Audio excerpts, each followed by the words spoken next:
نحمده ونصلي على رسوله الكريم اما بعد فاعوذ بالله من الشيطان الرجيم بسم الله الرحمن الرحيم وما خلقت الجن والانس الا ليعبدون صدق الله العظيم وصدق رسوله النبي الامين الكريم ونحن على ذلك لمن الشاهدين والشاكرين والحمد لله رب العالمين۔ معزز سامعین کرام و ناظرین کرام، ہمارے درمیان سے رمضان کا مہینہ گزر چکا اور یہ شوال کا مہینہ شروع ہو چکا ہے۔ جب رمضان کا مہینہ آتا ہے تو ہمارے دل و دماغ میں یہ بات گشت کرنے لگتی ہے کہ ہاں، یہ عبادت کا مہینہ آیا ہے، روزے کا مہینہ آیا ہے۔ اور جو ہی رمضان کا مقدس مہینہ ہم سے گزرتا ہے تو ہم اس طرح سے آزاد ہو جاتے ہیں گویا کہ اب ہمارے اوپر سے سب کچھ معاف ہو گیا۔ میرے بزرگوں، دوستو، حالانکہ رمضان کا مقصد تو یہ تھا کہ ہم رمضان کے بعد نیک عمل جاری رکھیں۔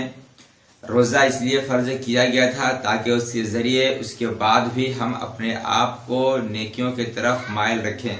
روزہ اس لیے فرض کیا گیا تھا تاکہ رمضان گزرنے کے بعد روزے کی برکت سے ہم اپنے عمل پہ اس طرح سے قائم رہیں جس طرح سے رمضان میں قائم تھے۔ اور اگر ہم ان چیزوں پہ قائم نہیں رہتے ہیں تو گویا کہ رمضان کا مقصد مکمل نہیں ہوتا ہے، کیونکہ اگر کسی بھی چیز کا جو مقصد ہے وہ حاصل نہ ہو تو پھر اس کام کے کرنے کا کوئی مطلب ہی نہیں ہوتا ہے۔ مثلاً اگر ہم علم حاصل کریں اور علم حاصل کرنے کے بعد اگر اس کا فائدہ ہمیں دکھائی نہ دے تو پھر لوگ کہتے ہیں کہ ایسا پڑھنا بیکار ہے۔ آپ غور کریں کہ رمضان کا مقصد کیا تھا، روزے کا مقصد کیا تھا۔ مقصد صرف اور صرف یہ تھا کہ ہم متقی اور پرہیزگار ہو جائیں، گناہوں سے اپنے آپ کو باز رکھیں، اپنے نفس پہ کنٹرول کریں، کیونکہ انسان کی یہ فطرت ہوتی ہے کہ جو کام مسلسل وہ چند مہینے کرتا ہے اس کا وہ عادی ہو جاتا ہے۔ جیسا کہ آپ دیکھیں کہ دنیاوی اعتبار سے جب ہم کوئی کام کچھ دن کر لیتے ہیں تو لوگ یہ کہتے ہیں کہ مجھے اس کی عادت ہو گئی ہے، یہ کام اب ہم سے نہیں چھوٹ پائے گا۔ مثلا کوئی شراب پینا شروع کر دے تو پھر اس سے بغیر شراب کے اسے سکون نہیں ملتا ہے۔ کوئی اگر جوا کھیلنا شروع کر دے تو وہ اس کا عادی ہو جاتا ہے۔ کوئی اگر کسی اور نشے کا شکار ہو جائے تو پھر اس کے بغیر اسے سکون نہیں ملتا ہے۔ تو ہم غور کریں کہ جب ہم ایک مہینہ روزہ رکھتے ہیں، ایک مہینہ نمازیں پڑھتے ہیں، تراویح پڑھتے ہیں، لیکن افسوس ہوتا ہے کہ ہم نے ایک مہینہ عادت لگائی نماز کی، ایک مہینہ عادت لگائی برائی سے بچنے کی، ایک مہینہ عادت لگائی اور نیکی کرنے کی، لیکن جو ہی مہینہ ختم ہوتا ہے پھر ہم اس طرح فراموش کر دیتے ہیں، اس طرح بھول جاتے ہیں کہ ایسا لگا ہی نہیں کہ ہم نے ایک مہینہ کسی چیز کی ریہرسل بھی کی ہے، ایک مہینہ کسی چیز کے لیے ہم نے محنت بھی کیا ہے۔ تو میرے بزرگوں، دوستو، غور کرنے کا مقام ہے کہ اگر ہم نے ایک مہینہ ریہرسل کرنے کے بعد، ایک مہینہ محنت کرنے کے بعد اگر اس کی صفت ہمارے اندر نہیں آئی، اس سے ہم متصف نہیں ہوئے اور وہی کام کر رہے ہیں جو ہم پہلے کر رہے تھے، تو گویا کہ اس ایک مہینے محنت کرنے اور تمام چیزوں کو قربان کرنے کا کوئی مطلب نہیں۔ آپ کو میں ایک ایگزامپل دینا چاہوں گا کہ آپ دیکھیں کہ مٹی کی اینٹ بنا کر جب اسے بھٹی میں ڈالتے ہیں، اسے پکاتے ہیں، پھر جب وہ چند ہفتے کے بعد اسے آگ سے نکالتے ہیں، بھٹا سے نکالتے ہیں، تو وہ اپنی اوقات بدل چکا ہوتا ہے، وہ اپنی پہچان بدل چکا ہوتا ہے، اس کی صلاحیت بدل چکی ہوتی ہے، اس کے نام بدل چکے ہوتے ہیں۔ اور جب وہ چند ہفتے اس آگ کی تپش کو برداشت کرتا ہے تو اس کے اندر یہ پھر صلاحیت پیدا ہو جاتی ہے کہ بارش لاکھ برسے لیکن اس کے وجود کو ختم نہیں کر سکتی ہے۔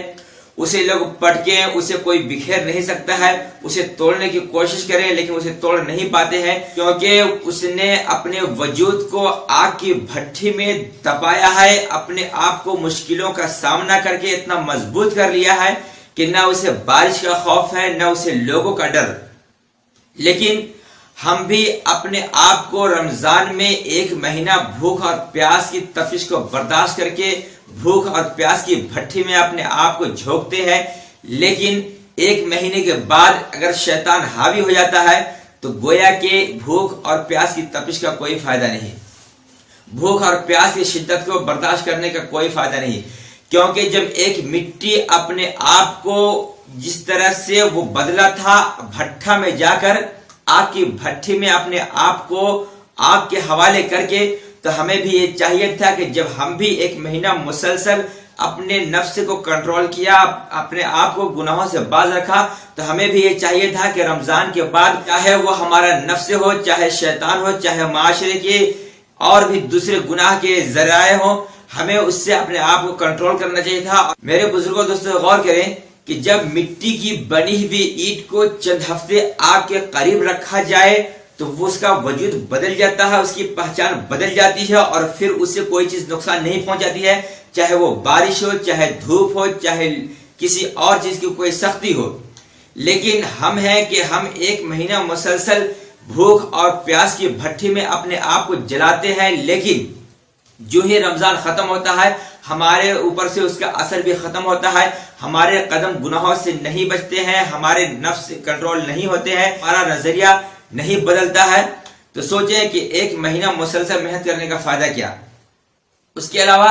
کہ آپ دیکھیں کہ ایک مہینہ ہم نے اگر نیکی کی ہے تو اس میں ہمارا زیادہ کمال نہیں ہے، کیونکہ ایک مہینہ شیطان کو قید کر دیا جاتا ہے، ایک مہینہ ایسا ایک ماحول بن جاتا ہے کہ ہم اس کے ذریعے بہت سارے نیکی کر چکے ہوتے ہیں۔ اصل تو امتحان عید کے بعد شروع ہوتا ہے۔ تو میرے بزرگوں دوستوں، میں عام مثال دینا چاہوں گا کہ جس طرح سے کرکٹ کے میدان میں اگر ہم کرکٹ کھیلنا شروع کریں اور ہم جس وقت کرکٹ کھیل رہے ہیں اس وقت نہ کوئی ہمیں رن آؤٹ کرنے والا ہو، نہ کوئی کیچ پکڑنے والا ہو، نہ ہمارے مارے ہوئے گیند کو کوئی پکڑنے والا ہو، اس وقت اگر ہم چوکے اور چھکے لگائیں، رن بنائیں، تو یہ کوئی کمال کی بات نہیں ہے۔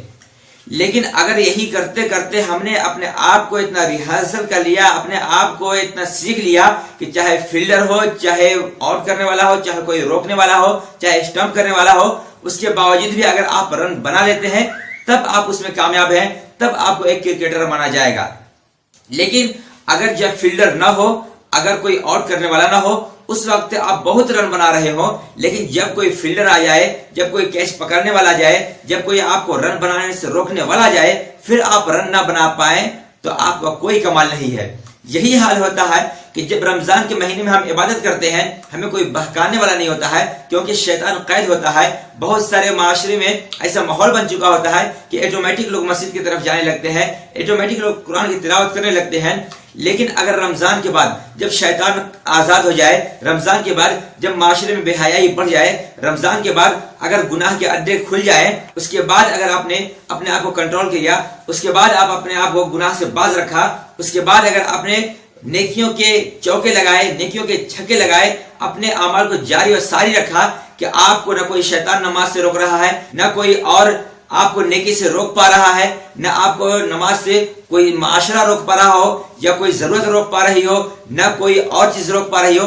تب آپ اس میں کامیاب ہیں کہ ایک طرف ضرورت بھی پورا کر رہے ہیں پھر بھی نماز ادا کر رہے ہیں، ایک طرف تمام کام بھی کر رہے ہیں پھر بھی نماز ادا کر رہے ہیں۔ آپ کو نماز سے روکنے کے لیے بہت سارے لوگ ہوں گے پھر بھی آپ نماز پڑھ رہے ہوں، آپ کو نیکی سے روکنے والے بہت سارے لوگ ہوں گے اس کے باوجود بھی آپ نیکی کر رہے ہوں، تب آپ جا کر کامیاب ہوئے، تب آپ متقی اور پرہیزگار ہوئے، تب آپ کے اوپر رمضان کا فیضان جاری اور ساری ہوا۔ ورنہ پھر وہی ہوگا کہ رمضان میں آپ نے خوب عبادت کی اور جو ہی رمضان کے مہینے ختم ہوئے آپ کی عبادت ختم ہو گئی، نمازیں بند ہو گئی،